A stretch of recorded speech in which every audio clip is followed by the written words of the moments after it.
Hello and welcome back, and today kickstart a new series of videos here on the channel. This is data news of the week, and this is where I'm going to be comprising all of the smaller stories that I don't get a chance to make videos about on the channel throughout the week.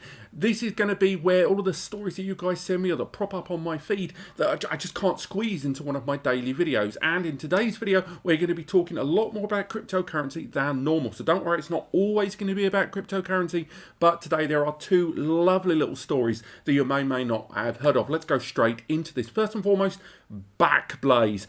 Backblaze, everyone's heard of them. They do that extensive hard drive testing, and they have basically publicly stated that for them, they did a huge evaluation on Chia utilizing their massive array of storage, and ultimately said that it's just not workable, even on their intense storage environments. They took 150 petabytes of storage for plotting, so remember that, not mining but plotting, so they would have had to get that in the first place. And based on the constants that currently exist within the world of Chia cryptocurrency, they estimated around $250,000 a week were possible. However, they saw negative, or they at least postulated negative returns of 25% week on week, and then within a maximum 20 weeks, it would revert to zero. On top of that, that is also based on the growth and kind of take up on Chia at 33%.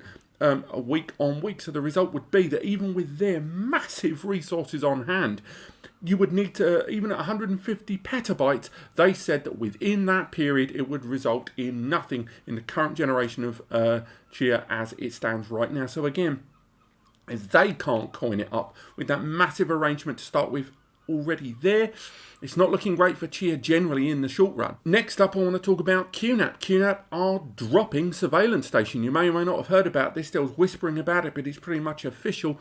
QNAP are saying that Surveillance Station, they are going to drop by August. They're going to completely remove it from the App Center there. And if you are running a more affordable NAS system from them that doesn't have the power for QVR Pro, they are going to be dropping Surveillance Station in favor of QVR Elite. They're more streamlined, more efficient, I should say, application for surveillance from them. If you are a surveillance user, don't worry. You can carry over them in the form of a license. Every one of your licenses from within Surveillance Station can be translated via their program. There's a link in the description. There's a link to all of today's stories there.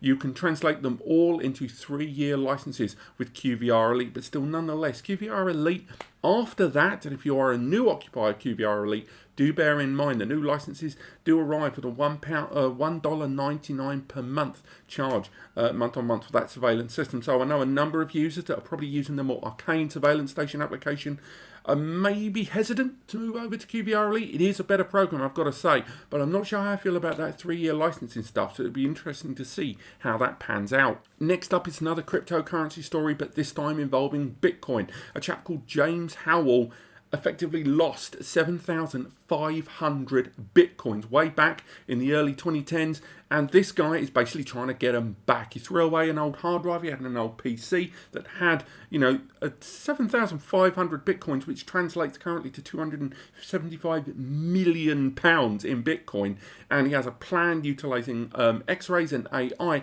to scan the rubbish dump where this drive is. Now, a hedge fund consortium are supporting this, and they're going to be taking the lion's share, has to be said, of the bunch of it is founded. But this James Howell, the IT engineer, he is trying to find a way to sift through 300,000 to 400,000 tons of rubbish to get back this hard drive, and he's being backed on this process, but how much he sees afterwards, I'm not sure. This is a story that's been bouncing around for a while, but now it's getting a little bit more conclusive in how this is going to be done. So I do recommend you check out this story in the comments, because it really is a needle in a haystack situation. And finally, there's a story over on Tweettown right now regarding the Sabrent Rocket Plus destroyer. Now, I'm not even entirely certain where this destroyer bit's coming from, but ultimately they ran some testing where they could take advantage of a brand new PCIe card from High Point that had 8 PCIe Gen 4x4 M2 slots on it, which they fully populated with the Sabrent Rocket Plus 7,000 megs per second card in each one of those, raided it together, and were able to achieve 28,000 megabytes per second. That's 28 gigabytes per second there.